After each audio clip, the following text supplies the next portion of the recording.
ইসমাইল একটু কান্না করে বলছেন, বাবাজান আপনি যদি এই কথাটা আমাকে একটু বাড়ি বসিয়া বলতেন, আমি আমার দক্ষিণী মায়ের থেকে একটু চির বিদায় নিয়ে আসতাম। কারণ 6টা বছর আমার মা আমার এত কষ্ট করে লালন পালন করে বড় বানাইছে। এই 6টা বছর পানি নাই, খানা নাই, আপনি ওইসা দেখেন নাই। আমার মা আমার মুখে জিহ্বা দিয়ে আমার পেটের ক্ষুধা নিবারণ করেছে। আমার মা পাগলনির মতো দৌড়াদৌড়ি করেছে। ও আব্বা জান, বাড়ির মধ্যে বসে যদি বলতেন আমি একটু মায়ের থেকে বিদায় নিয়ে আসতাম। পারি নাই, দুঃখ নাই বাবা, আমাকে এখানে জবাই করিয়া আমার রক্তমাখা পোশাকটা মায়ের কাছে নিয়ে যাবেন। আম্মা জান আমাকে না দেখে যদি বলে আমার ইসমাইল কই, আপনি আব্বা রাগ করে আমার মাকে কিছু বলবেন না। আমার আম্মা জানকে একটু সান্ত্বনা দিয়া বলবেন ইসমাইল সালাম জানাইছে, আল্লাহ যদি কবুল করে হাসরের ময়দানে মোলাকাত হয়ে যাবে। আব্বা জান আর আপনার কাছে দাবি, আমাকে জবাই করার আগে আপনি আমার হাত পাও রশি দিয়ে বাঁধেন। কারণ জবাই করতে গিয়া আমার হাতে পায়ে নাড়াচাড়া যদি আপনার শরীরে লাগে বেয়াদবি হবে, আল্লাহ বেজার হয়ে যাবে। আব্বা জান আপনি কাপড় দিয়ে আপনার চক্ষু দুইটা বেঁধে নেন। কারণ জবাই করার সময়, ছুরি চালানোর সময় আমার চেহারায় যদি আপনার নজর লাগে, মায়ার কারণে আপনি জবাই করতে পারবেন না, আল্লাহ বেজার হয়ে যাবে। আব্বা জান আমি শুয়া পড়লাম, তাড়াতাড়ি আমার গলায় ছুরি চালান। ইব্রাহিম নবী ইসমাইলের শোয়াইয়া যখন ছুরিটা চালাইতে চায়, আমার মাওলার কুদরতি অন্তরে এত মায়া, আমার আল্লাহ ডাক দিয়ে কয় রে ছুরি, আমার ইসমাইলের একটা পশমের ক্ষতিও যেন তোমার দ্বারা না হয়। আল্লাহর হুকুমে ছুরি কোন কার্যকারিতা করে না, একটা পশমও কাটে না। ইব্রাহিম নবী এবার পাথরের উপরে আঘাত করলেন, ছুরি দিয়া পাথরটা আলাদা হয়ে গেল। ইসমাইলের ডাক দিয়ে কয় বাবা এইবার ফাইনাল রেডি হও, তোমার জবাই করার সময় রক্ত আমার হাতে না লাগা পর্যন্ত ছুরি চালাইতেই থাকবো, না হয় আমি ছুরি চালানো বন্ধ করব না। এবার ইসমাইলকে শেষবারের মতো শোয়াইয়া ছুরি যখন চালাবে, রক্ত হাতে না লাগা পর্যন্ত ছুরি চালানো বন্ধ করবে না বলিয়া ইব্রাহিম নবী নিয়ত করে ফেললেন। ইসমাইলকে শোয়াইয়া দিলেন, আর যখন ছুরি চালাবে, আল্লাহ পাক রব্বুল আলামিনের কুদরতি অন্তরে এত মায়া, জিবরাইলের ডাক দিয়ে কয় জিবরাইল, আমার ইব্রাহিমের ওয়াদা এমন ত্যাগ আর নিয়ত যে রক্ত না লাগা পর্যন্ত ছুরি চালানো বন্ধ করবে না। আমি তো ইসমাইলের জবাই চাই না, আমি চাই আমার হুকুমের জন্য কতটুকু তারা ত্যাগ স্বীকার করলো। আমার মোহাব্বতের পরীক্ষা চাইছি, আমি ইসমাইলের জবাই চাই নাই। আমার হুকুম মতো প্রশ্ন ছাড়া যখন তারা দুজনে রেডি হয়ে গেল, আমার পরীক্ষা হয়ে গেছে, আর লাগবে না। ইসমাইলের জবাই করার আগে, ছুরির নিচে দেওয়ার আগে জান্নাতি একটা দুম্বা নিয়ে যাও, ইসমাইলের সরাইয়া জান্নাতি দুম্বাটা যখন ছুরির নিচে দিয়া দাও। ইব্রাহিম নবী ছুরি চালায়, জিব্রাইল আমিন দুম্বা নিয়ে রওয়ানা। দেখতেছে আমি যাইতে না যাইতেই মনে হয় ছুরির নিচে ইসমাইল জবাই হয়ে যাবে। জিব্রাইল আমিন আসমান থেকে একটা আওয়াজ দিছে, আল্লাহু আকবার, আল্লাহু আকবার। ইব্রাহিম নবী তাকাইছেন, তিনিও ডাক দিছেন আল্লাহু আকবার, আল্লাহু আকবার। এইবার ইসমাইল আওয়াজ দিলেন লা ইলাহা ইল্লাল্লাহ। এইভাবে আওয়াজ দিয়া ইব্রাহিম নবী যখন চক্ষু খুইলা দেখেন রক্ত হাতে লাগছে, ছুরিটাও ছাড়লেন। যখন তাকায়া দেখে খুশি মনে ইসমাইল বুঝি কোরবানি হয়ে গেল, কিন্তু না, দেখে একটা অপরিচিত জন্তু জবাই হয়ে গেল। ইসমাইল পাশে সুন্দরভাবে দাঁড়ানো। বাবা আবার বুঝি ভয় পেয়ে গেলেন, ও ইসমাইল, আল্লাহ বুঝি আমার কোরবানি কবুল করবেন না, আর একবার চেষ্টা করি, সাথে সাথে ওহী নাজিল হয়ে গেল। আল্লাহ কয় ওয়ানাদাইনাহু আইয়া ইব্রাহিম কদ সাদ্দাকতার রুইয়া ইন্না কাযালিকা নাজজিল মুহসিনিন। ইব্রাহিম তুমি আমার পরীক্ষায় পাশ করছো। হাজেরা কাঁদতেছে ইসমাইলের জন্য, জলদি করে যাও। বলে আসো মালিকের দাওয়াতে যাই। মালিকের থেকে কি হাদিয়া নিবা? আমার পক্ষ থেকে দুম্বার গোশত হাদিয়া দিয়া দিলাম। ওয়াফাদাইনাহু বিযিবহিন আযীম, আমার পক্ষ থেকে হাদিয়া দিলাম এই জবাই করা দুম্বার গোশত। ইসমাইলের নিয়ে যাও, ইসমাইলের হাজেরার কোলে ফিরায়া দাও, আর মালিকের পক্ষ থেকে দুম্বা হাদিয়া পৌঁছাইয়া দাও। আল্লাহ তাআলা বলেন, ও দুনিয়ার মানুষ, ইব্রাহিমের কোরবানির ত্যাগ তোমার থেকেও চাই। ও মুমিন, এই ত্যাগ স্বীকার করতে গিয়া তোমার থেকে রক্ত চাই না, গোশত চাই না, আমি চাই তোমার অন্তরের ত্যাগ আর মুহাব্বত আর তাকওয়া। লা ইয়ানালাল্লাহা লুহুমুহা ওয়ালা দিমাউহা ওয়ালাকিন ইয়ানালুহুত তাকওয়া মিনকুম। ও আমার যুবক বাবারা, ও পর্দার আড়ালের মা বোনেরা, ও বৃদ্ধ বাবাজি, আমার আল্লাহর পরীক্ষায় পাশ করিয়া জান্নাত পাওয়ার জন্য একজনের চেষ্টায় হবে না। হাজেরার যেমন চেষ্টা, ইসমাইলের তেমন চেষ্টা, নবী ইব্রাহিমের তেমন চেষ্টা। একটা ঘরের ভেতরে একটা জান্নাতি পরিবেশ তৈরি করতে হলে বাবারও এক মন হতে হবে, স্ত্রীকেও এক মনওয়ালা হতে হবে, সন্তানেরও মতামত এক থাকতে হবে। স্বামী আর স্ত্রীর মন আর মতামত যখন এক হবে, সন্তানের মতামত যখন মা বাবার মতের সাথে মিলিয়ে যাবে, ওই সন্তান ওই সংসারে শান্তি আসবে। আল্লাহ রহমতের বাড়ি দ্বারা বর্ষণ করতে থাকবেন। ও আমার যুবক বাবারা, ও পর্দার আড়ালের মা বোনেরা, আম্মাজান হাজেরা যদি গর্বসূরত আদমি ইনসাবুদে আহমদবু জাহলুহা মেকসাবুদে আদমিরা আদমিয়ত লাজিমাস আউদের আগার বুনা বাশদ হি জামাজ আদমিয়ত লাহমশা মো পশত নিস আদমিয়ত জুজরে যায় দোসতে নিস। ইব্রাহিম নবী দীর্ঘদিন থাইকা আল্লাহর হুকুমে বের হয়ে গেলেন। এইবার বের হইয়া কয়, না, এত বড় জালেমের দেশে আর থাকা যাবে। এবার হিজরত শুরু।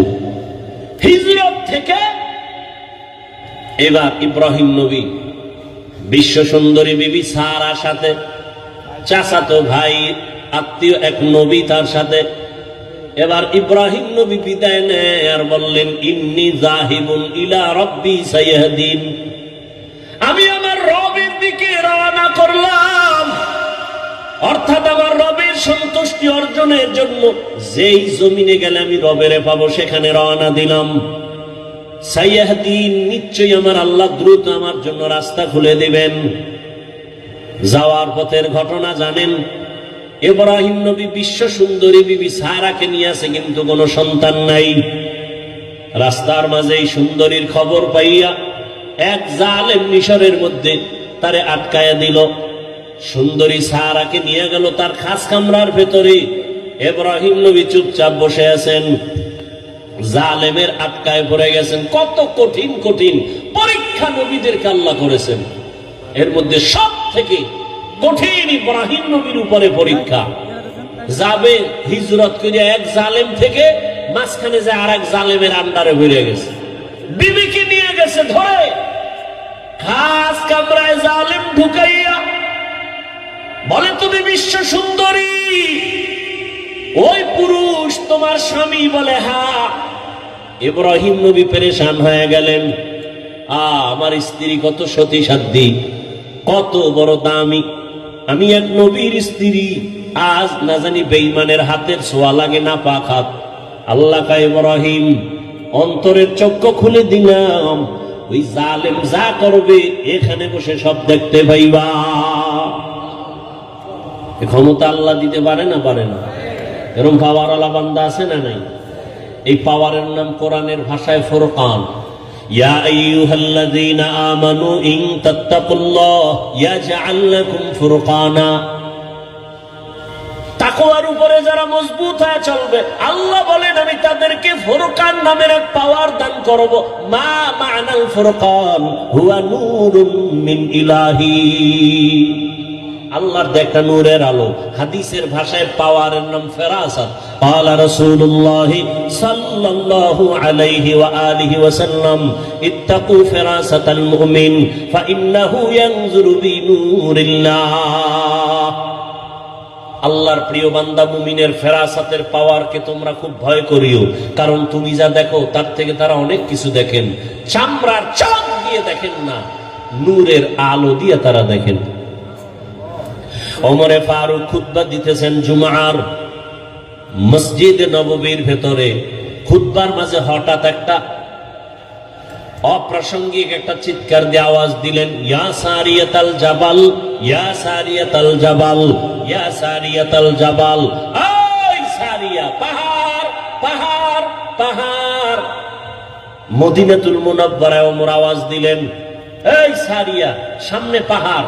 সারিয়া কই? বলে মদিনা। ওমর যেখানে আওয়াজ দিয়েছেন সেখান থেকে 2000 কিলোমিটার দূরে ইরানে যুদ্ধ করে। সারিয়াকে জিজ্ঞাসা করা হলো এক সময়, এই সারিয়া, মদিনাতুল মুনাওয়ারা থেকে 2000 কিলোমিটার দূরে ইরানে যুদ্ধ করেছো, ওমরের আওয়াজ শুনছো? বলে হ্যাঁ। কেমন শুনলা? কাছে বসে বললে যেমন শুনি তেমনই শুনিস। এর নাম ফেরাসাতের পাওয়া।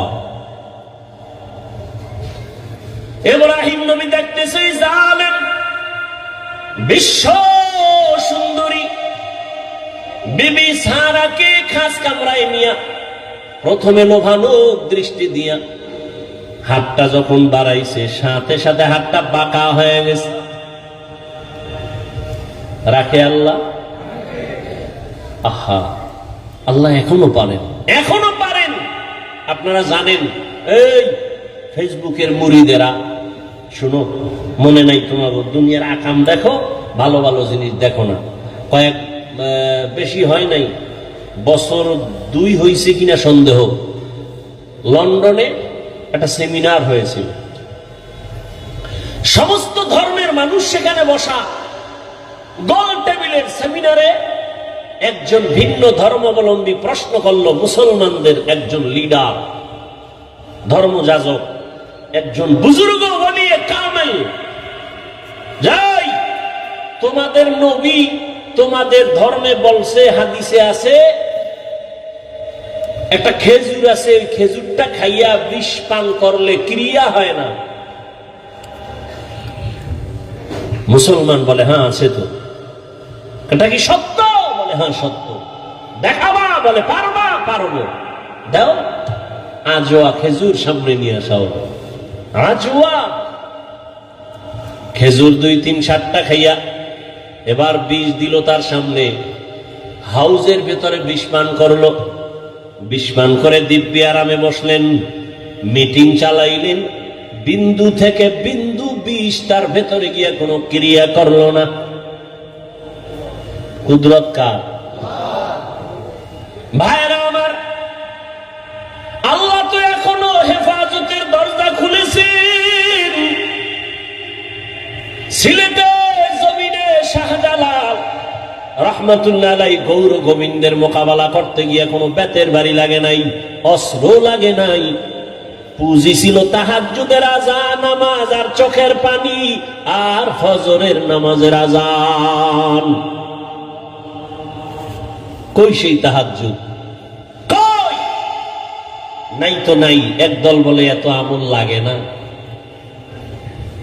এত আমল লাগে না। অথচ আল্লাহ কয় আমি দুনিয়ায় মানুষ পাঠাইছি আমল করার জন্য। দেখেন তো কারবার কেমন। ফেতনায় ভরে গেছে গোটা সোনার বাংলা। বুঝাবো কিভাবে? বুঝতেও চায় না। কপাল এত খারাপ হইছে, বুঝতেও চায় না। মনের উল্টা হইলেই আর বুঝতে চাইল না। নফসের গোলাম হয়ে গেছে। আমাকে বলেন, এই যে এখন সামনে হজ আসতেছে না, কথা বলেন না কেন ভাই? ওখানে সারা দুনিয়ার মানুষ আর যায় না, যায় না, বিভিন্ন কোয়ালিটির মানুষ সেখানে। আপনারা জান নাই, যারা গেছেন দেখছেন, নামাজের টাইম কত লাইনের মানুষ, কেউ মুখে হাত বেঁধে দাঁড়ায়, কেউ নাবির নিচে, কেউ হাত সাইডে দিয়ে খাড়ায় হয়েছে, কেউ আবার মোবাইলে নামাজের ভিতরে কথাও কয়, নামাজের ক্ষতি হয় না, কথা টথা কইয়ে নামাজের ভিতরে আছে। কেউ আবার কোরআন শরীফ মাটি দেয়া পাও দুইটা এভাবে ছড়াইয়া দিয়া, হাত দিয়া মাটির মধ্যে হেলান দিয়া কোরআন মাটিতে রেখা পড়ে। কেউ আবার জোরে আমিন বলে, কেউ আবার আস্তে আমিন বলে, কেউ আবার সেজদায় যাওয়ার সময় মাটির মধ্যে সেজদা দেয় না, পকেট থেকে একটা কাঠের টুকরা বের করে কপালের নিচে দিয়ে কাঠের উপরে সেজদা মারে। সারা দুনিয়ার মানুষের এত কোয়ালিটির মানুষ, এত লাইনের। ও জলদি এলাকার জ্ঞানী মুসলমান, একটু জবাব দেন, এত লাইনের মানুষ যে মসজিদে নববীতে নামাজ পড়ে, বাইতুল্লাহে কোনো ঝগড়া আসেনি? বলেন বলেন, কারোর সাথে কারো অভিমান আসেনি? সালাম দেয় না, রাগ করে এমন আসেনি? আছে? আমগো বাংলাদেশে কার বদনজর লাগছে? সব গেঞ্জাম ঝগড়া আমগো দেশে কেন? কোন গজবে পাইল? কোন অভিশাপ লাগলো কপালে? আমি পাস করলি পড়লাম, কাউকে কিছুই বলি না। ও যুবক, অন্য টুপির বিরুদ্ধেও বলি না, যারা টুপি দেয় না তাদেরও হিংসা করি না, কিছু বলি না, দেখলে সালাম দেই। বলো তুমি পাস করলির বিরুদ্ধে বলো কেন? আমি কওমি মাদ্রাসার সন্তান আলিয়ার বিরুদ্ধে বলি না, স্কুল কলেজের বিরুদ্ধে বলি না, বলো তুমি কওমির বিরোধিতা করো কেন? আমি নবীরে দাঁড়াইয়া ইয়া নবী সালামু আলাইকুম বলে সালাম দেই না, দাঁড়াইয়া যারা দেয় তাদেরও গালি দেই না, বলো তুমি আমারে গালি দাও কেন? আমি তাবলীগের লাইনের সন্তান, আমি পীর সাহেবের মুরিদ, যারা পীরের কাছে যায় না, তাবলীগে যায় না, তাদের গালিও দেই না, হিংসা করি না, দেখলে সালাম দেই। বলো তুমি তাবলীগের বিরোধিতা করো কেন? বিবেকের কাছে একটু কথা রেখে গেলাম, বেয়াদবি ক্ষমা চাই। কেউ আমার দূরের না, যারা কালেমা পড়েছেন আপনারা আমার কলিজার আপন, আপনারা কেমন আপন? আওয়ামী লীগ বুঝি না, বিএমপি বুঝি না, আলিয়া কওমি বুঝি না, আমার কথা একটা, বলেন আপনাদের আল্লাহ আমার আল্লাহ দুই না এক? সবাই একমত? আপনাদের নবী আমার নবী? সত্য কথাটা স্বীকার করেন, আপনাদের কোরআন আমার কোরআন, আপনাদের কাবা আমার কাবা, আপনাদের কালেমা আমার কালেমা, আপনাদের ধর্ম আমার ধর্ম। দুনিয়াতে জন্ম নিছি সিস্টেম আপনাদের আমার, নাকি জলদি এলাকার মানুষ জন্ম সময় লঙ্গি ভরে আসছে? সবার কোয়ালিটি এক, বিদায় বেলা কাফনের সংখ্যা হবে আলাদা। কে ধনী, কে গরিব, কে আলেম, কে মূর্খ, সবার বেলায় কাফন হবে তিনটা। আরে এক টাকাওয়ালার সম্মানে একটা কাফন কেউ বাড়াইয়াও দিবে না, এক রিক্সাওয়ালা মরে গেলে গরিব হওয়ার কারণে একটা কাফন কেউ কমাইয়াও, কালার হবে আলাদা। হুজুরদের কাফনের কালার একরকম, আপনাদেরটা আর এক রকম। কালারও কি কালার? এই বুঝা কও, সাদা। তাহলে কালার নিয়ে ঝগড়া কেন? কালার লইয়াও ঝগড়া কেমন গজবে ধরছে? কালার লইয়াও ঝগড়া আছে না নাই? ইন্তেকালের সময় সবার কাফনের কালার হবে এক। কি কালার? লেখা থাকবে উপরে বড় হুজুরের লাশ, এমপি সাহেবের লাশ, কে ধনী কে গরিব, কে হুজুর না, কে ইমাম, কে মুক্তাদি, কে ডাক্তার, কে রোগী। যতই আজকে বক্তা বক্তা ভাব দেখাই না কেন, টাকার আর ক্ষমতার গরম দেখাও না কেন, সাদা কাফনে ঢুকলেই সব বাহাদুরি বন্ধ হয়ে যাবে। কবরে যাওয়ার আগেই বাহাদুরি শেষ। কবরের সাইজ কি না আপনাদের এলাকায় একটু বড়? হ্যাঁ, কবরের সাইজও সবার এক। কবরে রেখে বিদায়ের পরে প্রশ্ন হবে সবার বেলায়, কয়টা? কয়টা?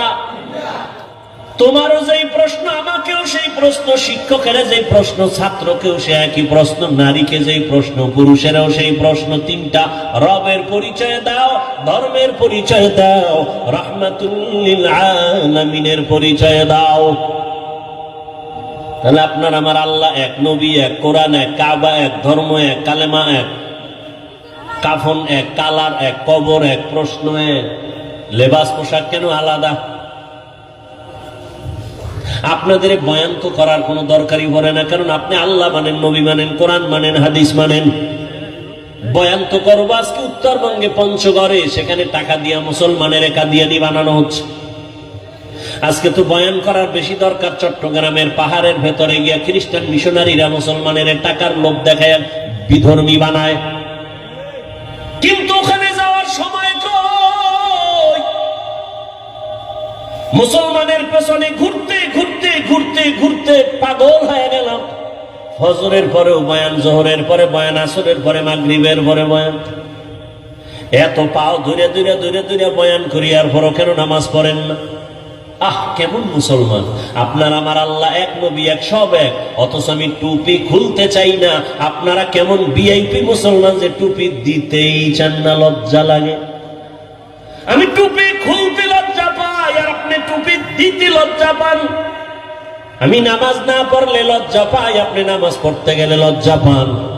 আমি মসজিদে না ঢুকলে লজ্জা লাগে, আপনার মসজিদে ঢুকতে গেলে লজ্জা লাগে। আপনি কেমন মুসলমান হইলেন?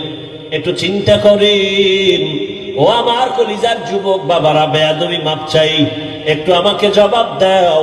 রহমতের নবীর আদর্শ থেকে আরো সুন্দর আদর্শ কারো কাছে আসেনি? তাল মিলেও না, সত্য বলো, বুঝা বলো। নবীজির থেকে দামি আদর্শ নাই?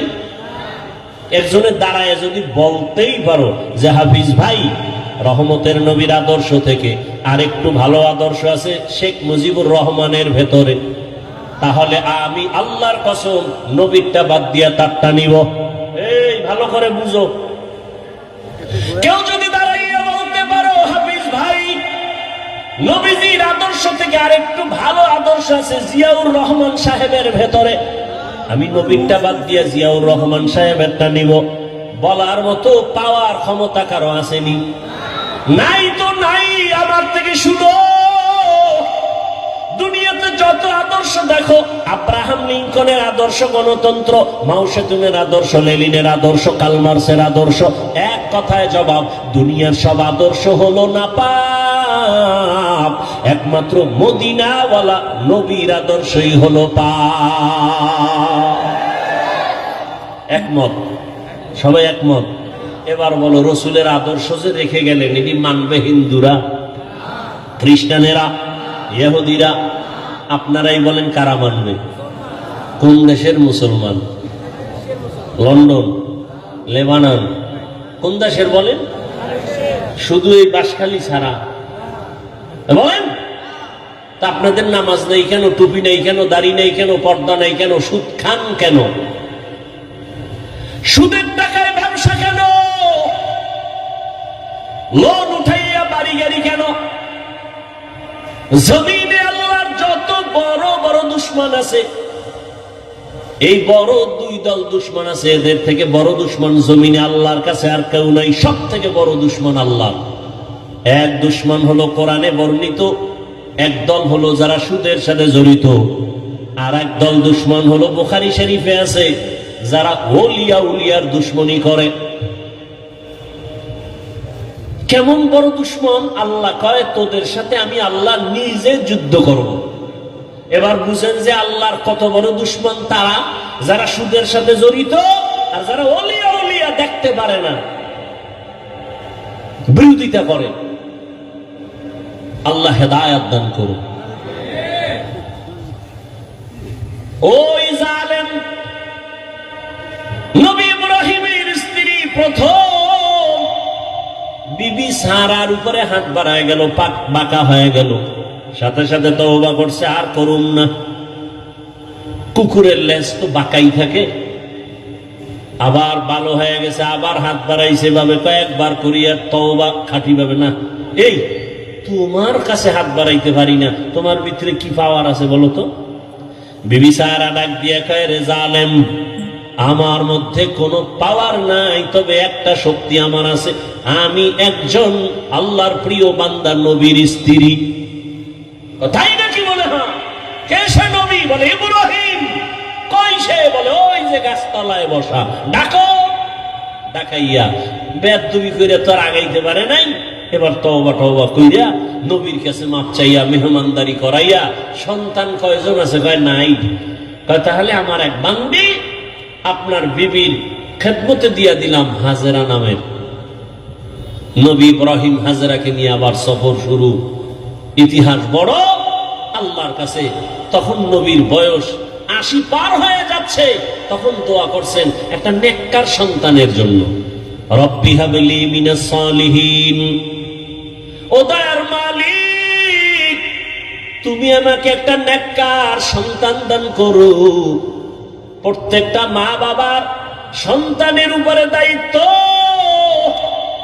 সন্তান আল্লাহর কাছে চাইতে হবে, এটা বাবার দায়িত্ব। আল্লাহ নেককার সন্তান দাও। মাকেও দায়িত্ব, আল্লাহর কাছে দোয়া করতে হবে, আল্লাহ নেককার সন্তান দান করো। এজন্য নামাজের পরে পরে বারবার এই দোয়াটা পড়বেন, রব্বি হাবলি মিন লাদুনকা যুররিয়াতান তাইয়্যিবাতান ইন্নাকা সামিউদ দুআ। আল্লাহ দোয়া কবুল কইরা সুসংবাদ দিয়ে দিলেন, ফাবাশশারনাহু বিগুলামিন হালিম। সুন্দর এক আদর্শওয়ালা সন্তান আমি তোমাকে দিচ্ছি। হাজারার গর্ভে সন্তান চলে আসছে। প্রথম সন্তান আল্লাহর পক্ষ থেকে নাম রাখলেন ইসমাইল। 80 বছরের পরে যেই সন্তান বাবায় পাইছেন, ওই সন্তানের উপরে কত মায়া, কত মোহাব্বত। কিন্তু আমার মাওলার পরীক্ষা আরো কঠিন। এত কঠিন পরীক্ষা ইব্রাহিমের উপরে আল্লাহ চাপায় দিলেন, ও ইব্রাহিম সন্তানের মায়া যেন আমার আল্লাহর মোহাব্বতের মাঝখানে যেন পর্দা ফেলতে না পারে। কিন্তু পর্দা ফেলতেছে। আল্লাহ তো গাইবের মালিক, সব জানলেন। জানিয়েই আল্লাহ আবার পরীক্ষা দিলেন, এই ইব্রাহিম তোমার এই কলিজার সন্তান সহ, মা সহ জঙ্গলে নির্বাসনে দাও। আল্লাহর হুকুম চলে আসলো। এবার বিবি সারাকে রাখিয়া ইসমাইলকে নিয়া, শিশু ইসমাইল মা হাজেরা নিয়ে চললেন মক্কার জমিনে। ইন্না আউওয়ালা বাইতি উযিআ লিন-নাসি লাল্লাযী বিবাক্কাতা মুবারাকান ওয়া হুদা মুবারাকান ওয়া হুদাল লিল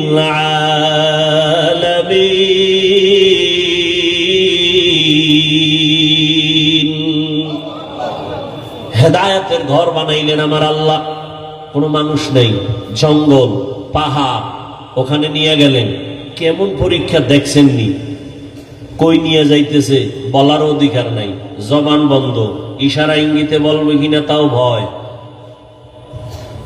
একজন নারী সৃষ্টিগতভাবেই দুর্বল, আবার সাথে শিশু বাচ্চা, আরো পেরেশানি।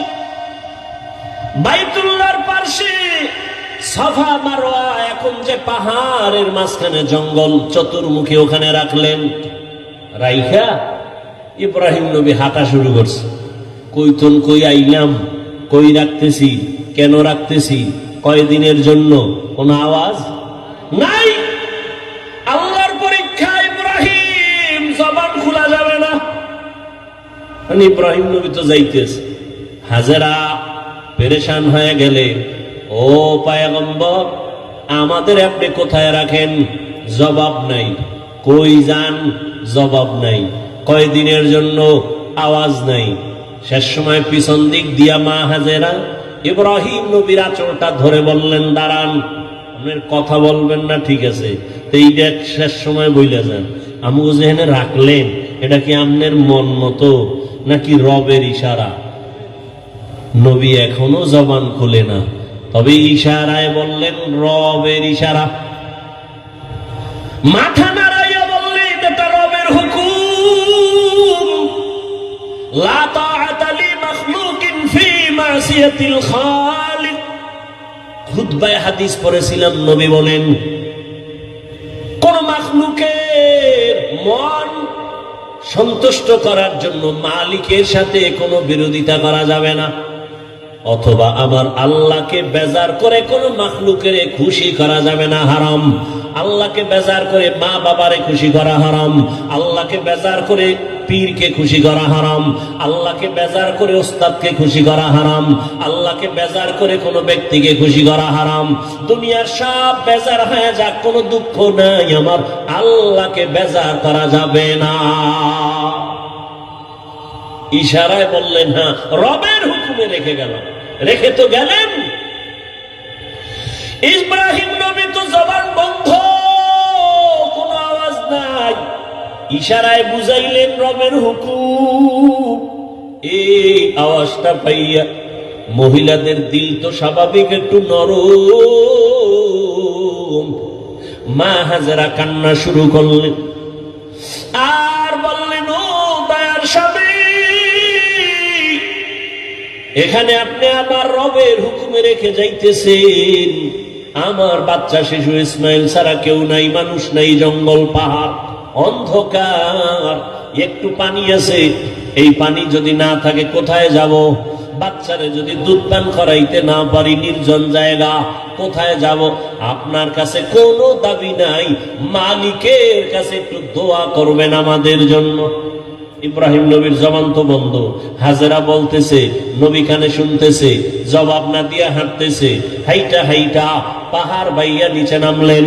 নিচে নাইমা ইব্রাহিম নবী মালিকের দরবারে হাত উঁচু করে দোয়া করলেন, রব্বানা ইন্নী আসকানতু মিন যুররিয়্যাতি বিওয়াদিন গায়রি যি যারইন ইনদা বাইতিকাল মুহাররম রব্বানা লিয়ুকিমুস সালাতা ফাজআল আফইদাতান নাসি তাহবি ইলাইহিম ওয়ারযুকহুম। আল্লাহর নবী দোয়া করলেন আল্লাহর দরবারে, আল্লাহ তোমার হুকুম, এতদিন যত পরীক্ষা করেছো, ধৈর্য ধরে ধরে পাশ করার চেষ্টা করেছি, আমার জীবনের শেষ সময় একটা সন্তান দিয়েছো, মোর বড় মায়ার সন্তান, এই বয়সের সন্তানটাকেও পরীক্ষার মাঝে ফালাইছো, কোনো দাবি নাই, একটা দাবি, আল্লাহ তুমি ধৈর্য দাও, পাশ করার তৌফিক দাও। আর আমার শিশু সন্তান, কত কলিজার মায়ার আমার সন্তান রেখে আসছি, তোমার কাছে আমার দোয়া করলাম, কয়েকটা দোয়া। এক নাম্বার, ও আল্লাহ মেহেরবানি করে এখানে তুমি অন্য মানুষের বাসস্থানের ব্যবস্থা করে দাও, যেই জঙ্গলটাকে তুমি সাফ করে দাও, খানার আয়োজন করে দাও, ওরা নামাজ পড়বে এবং শুকর আদায় করবে, তোমার রিজিকের ব্যবস্থা করে দাও, মানুষের ব্যবস্থা করে দাও, পানির ব্যবস্থা করে দাও। আল্লাহর নবীর দোয়া আসমানে কবুল হয়ে গেল, নবী ইব্রাহিম চলে গেলেন। মা হাজেরা, ইসমাইল, শিশু বাচ্চা, আর কেউ নাই। এক সময় পানি যা ছিল সব শেষ, এখন পানিও নাই। আম্মাজান বাচ্চা ইসমাইলকে দুগ্ধ পান করাচ্ছেন, এক পর্যায়ে দুধও শেষ হয়ে গেল, বাচ্চাকে আর কি দিবে? খাবার, কোনো খাবার নাই, অচেনা জায়গা, চতুর্পার্শ্বে জঙ্গল, কোনো আওয়াজ নাই, মানুষ নাই, এমন এক হালাত। হাজেরা পাগলনির মতো হয়ে গেলেন, বাচ্চাটা কান্না করে ক্ষুধা। একদিন চলে গেল, 2 দিন চলে গেল, 3 দিন চলে গেল, মা সহ্য করতে পারে না। একটা বাচ্চার কলিজা ভরা মায়ের অন্তরে কত কষ্ট, একটা মা বাচ্চার জন্য কতটাই যে বেকারার হয়ে থাকে। এই বাচ্চার এত কষ্ট, মা বুকে ধারণ করে করে বাচ্চাকে বড় বানায়। ও সন্তানেরা, মায়ের কষ্ট যদি ভাবত, জমিনে কোন সন্তান মা বাবার সাথে বেয়াদবি করতে পারত না। মা এত কষ্ট করে করে আমাকে মানুষ বানাইছে। ও আমার যুবক বাবারা, তুমি যত বড় টাকার মালিক হইয়া বাহাদুরি করো না কেন, তুমি জানো না তোমার মায়ের চোখের পানি ছাড়া তুমি হতে পারো নাই। মায়ের চোখের পানি আর দোয়া ছাড়া টাকার মালিক হতে পারো নাই। মা বাবার চোখের পানি দোয়া ছাড়া কোনো সন্তান সম্মানের চেয়ারে বসতে পারে না। মা বাবার চোখের পানি দোয়া ছাড়া পরীক্ষায় ভালো নাম্বার পাইতে পারে না। ও সন্তানেরা, ওই মা বাবার চোখের পানি আর দোয়া তোমার জীবনের সফলতার চাবি। বেয়াদবি করবা না, ওই মায়ের ঋণ জীবন দিয়েও আদায় করা সম্ভব হবে না। ইসমাইল শিশু বাচ্চা ক্ষুধার তৃষ্ণায় কান্না করে, ক্ষুধা, পেটে ক্ষুধা প্রচন্ড রূপ ধারণ করলো। মা হাজেরা কোথায় যাবে, পানিও নাই, খানাও নাই। হঠাৎ করে তাকায় দেখে মারোয়া পাহাড়ে একটু পানি পানি মনে হয়, কিন্তু দৌড় দিছে আম্মা জান। হালকা ভাবে দৌড়াইয়া গিয়ে দেখে পানি না, সূর্যের আলো বালুর মধ্যে লাগছে, তো পানির মতো একটা ঝলমল করতেছে, কিন্তু পানি নাই। ওখানে যাইয়া আবার মারোয়া পাহাড়ে তাকায়, সফায় তাকায়, দেখে ওখানে আর একটু পানি পানি মনে হয়, আবার দৌড় দিছে। দিলের মধ্যে তামান্না, আমি না খাইয়া মরে যাই, আমার বাচ্চা যেন কষ্ট না পায়। আমার কলিজার সন্তান আমার গর্ভে থেকে ঘুমাইতে দেয় নাই। একটা বাচ্চা গর্ভে নিয়ে মা খানা খাইতে বসছে, বাচ্চা পেটের মধ্যে আঘাত করেছে, মায়ের পেটে এমন বেদনা শুরু হয়েছে, মা খানার প্লেটটা সরাইয়া বিছানায় শুয়ে কান্না শুরু করেছে। রহমতের নবী বলেন, ও নারীরা, এত মর্যাদা তোমাদেরকে দেওয়া হয়েছে, আর কিয়ামত পর্যন্ত কেউ মর্যাদা বাড়াতে পারবে না।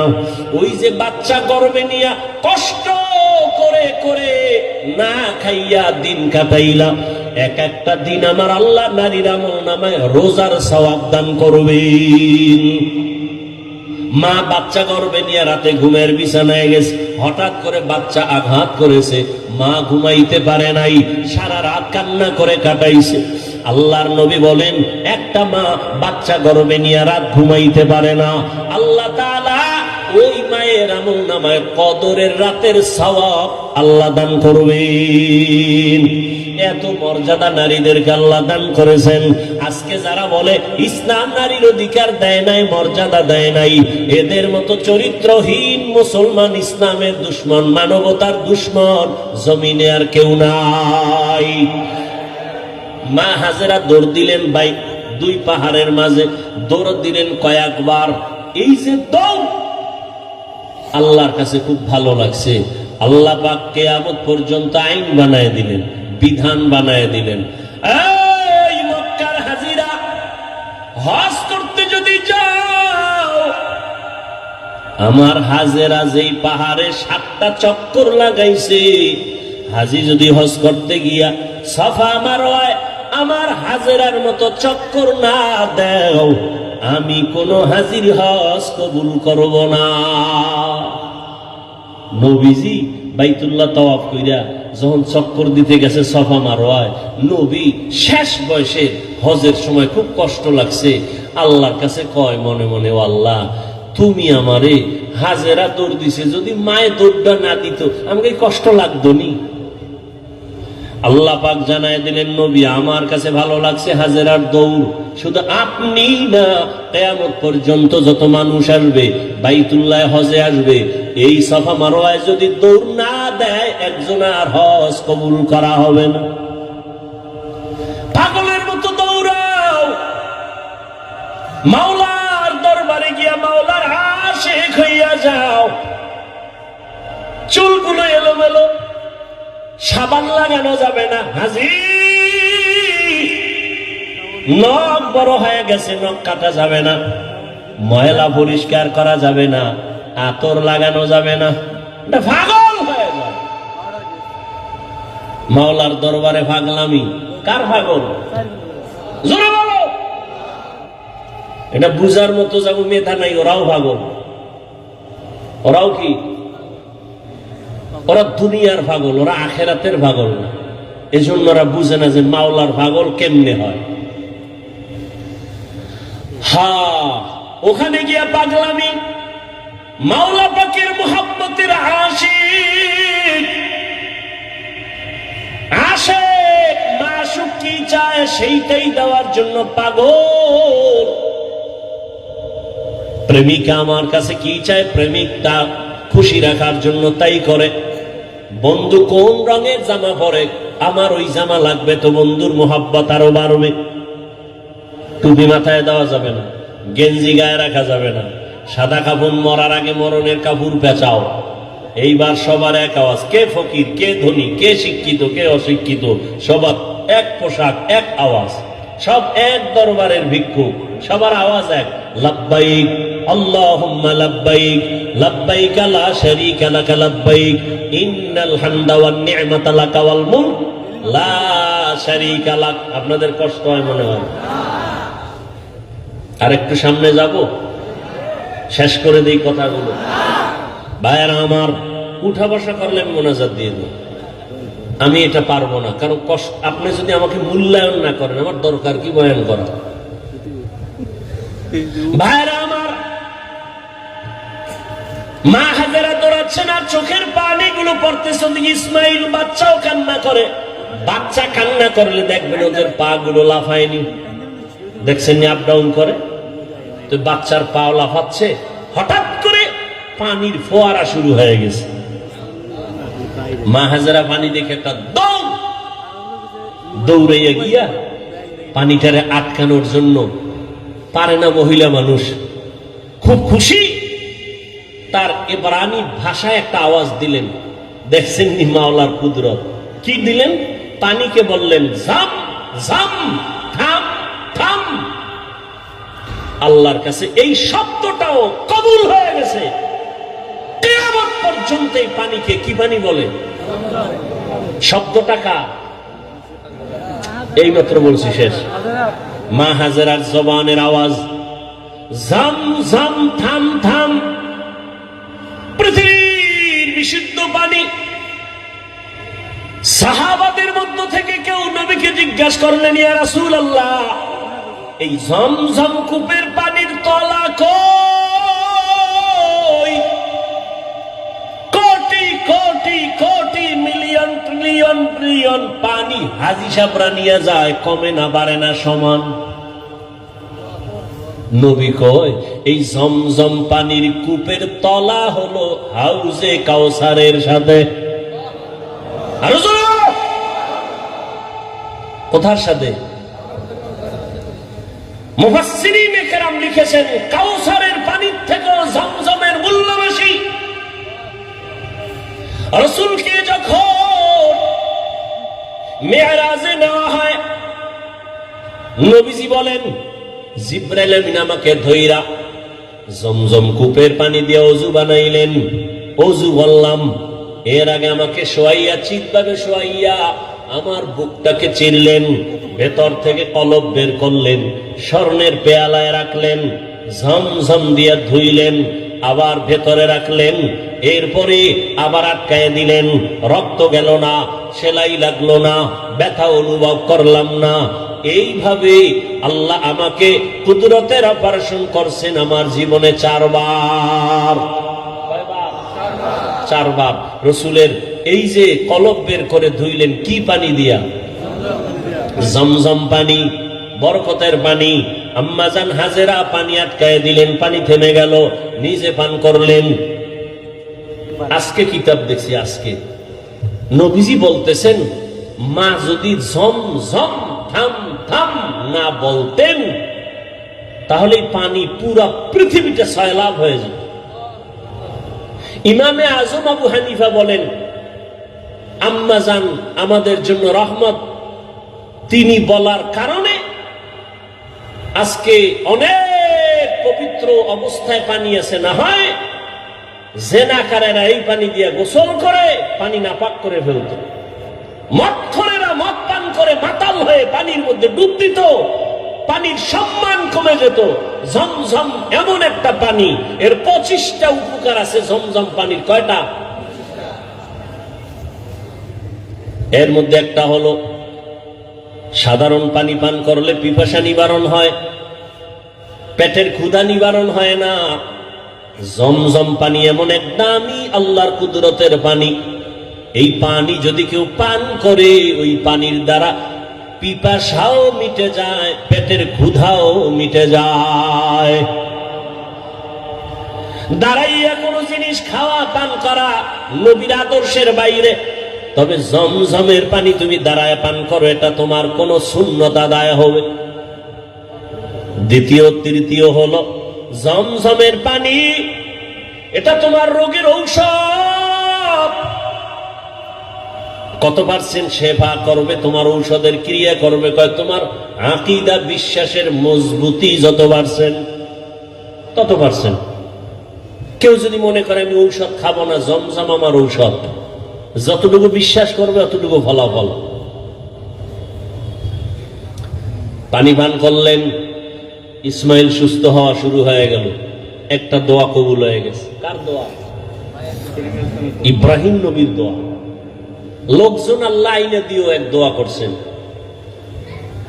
ব্যবসায়ীরা যাচ্ছে এলাকা দিয়ে, পানির প্রয়োজন, খুঁজতে খুঁজতে এই জমজমের কাছে হাজির। মালিককে? মহিলা, বাচ্চাওয়ালা। আমাকে একটু পানি দিবেন নি? মা হাজারা বলে দিব, বেশি দিব, যত লাগে তত নেন, শর্ত এখানে বাড়িঘর করেন, চাষাবাদ করেন, থাকেন। আবাদ শুরু হয়ে গেল। এবার আর এক দোয়া চাইছে ইব্রাহিম নবী, ওয়ারযুকহুম, রিজিকের ব্যবস্থা করেন।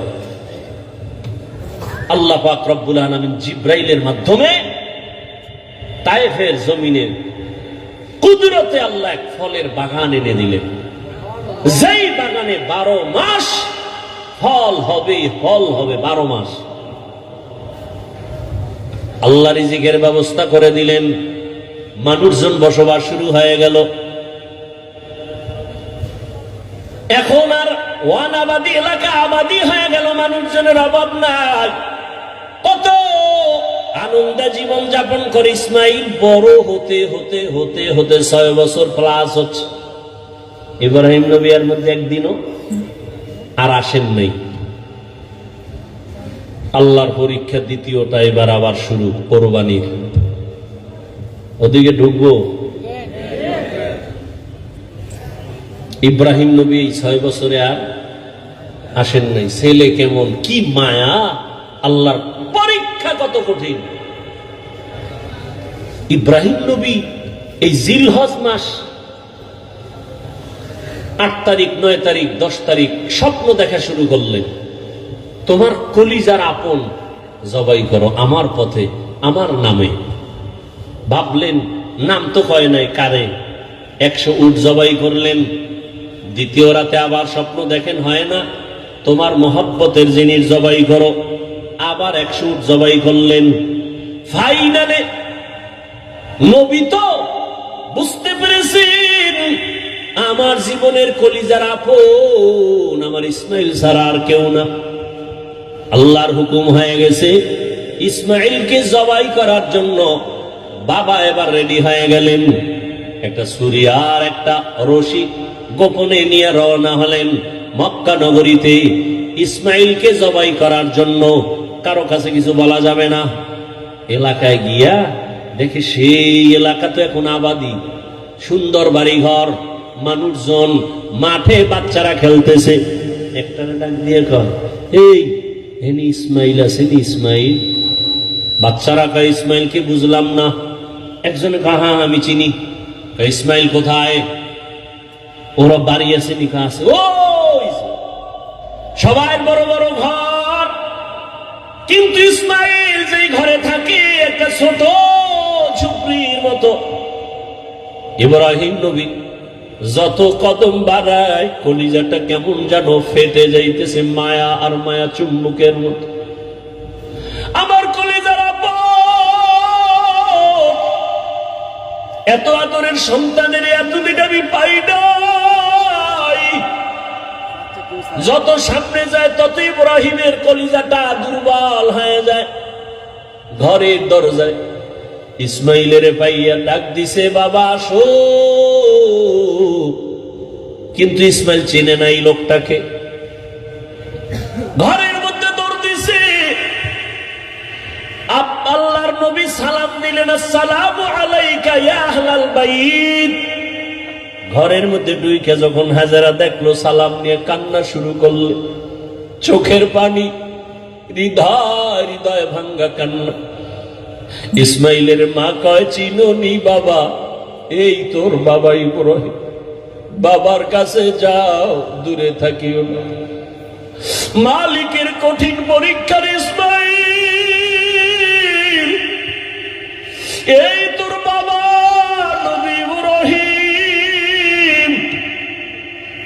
বাবা সন্তানের পাই কান্নার আওয়াজ, এমন মায়ার কান্না শুরু হয়ে গেল। নবী আবার চিন্তা করলেন, না জানি আবার মায়ার কারণে পরীক্ষায় ফেল করি। নবী বললেন, হাজেরা দেরি করার সময় নাই, জবাই করতে নিব তাও তো বলা যাবে না। নবী কৌশল করে বললেন, ও হাজেরা, ইসমাইলের সুন্দর করে সাজাইয়া দাও, মালিকের দাওয়াতে যাব। মা হাজেরা তো ভাবছেন দুনিয়ার কোন মালিক দাওয়াত দিছে সেখানে যাবে। মা হাজেরা বুঝতে পারেন নাই যে আসল মালিক দাওয়াত দিয়েছে। মা হাজেরা এতটুকু বুঝা দুনিয়ার মালিকের দাওয়াতে যাবে, বাবার সাথে যাবে। মা বড় আনন্দিত হইয়া ইসমাইলের এমন সুন্দর করে সাজায় দিলেন। এবার ইসমাইলের নিয়ে বাবা রওয়ানা। বাবা সামনে হাঁটে, ইসমাইল পেছনে পেছনে হাঁটে। মা দুঃখিনী দরজার কিনারায় দাঁড়ায় দাঁড়ায় সন্তানের দিয়ে তাকায় থাকে। একটা সন্তান যখন আপনাদের এলাকার মানুষ বাঁশখালী থেকে চট্টগ্রাম যায় বা বিদেশ যায়, মা ঘর থেকে যখন সন্তানের বের করে দেয়, মা চোখের পানিগুলো আঁচল দিয়ে মুছে সন্তানের পেছনে পেছনে মাও কিছু দূর আগায় যায়। মা সহ্য করতে পারে না, সন্তান আবার কই, ওরেও আমার কাছে থাইকা যখন মা বলিয়া ডাক দেয়, কলিজাটা ঠান্ডা হয়ে যায়।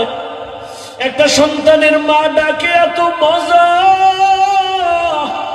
দুনিয়ার বাদশাহ যদি বানায় দেয় এত মজা পাওয়া যায় না। সন্তান যখন আম্মু বলে ডাক দেয়, মায়ের কলিজাটা ঠান্ডা হয়ে যায়।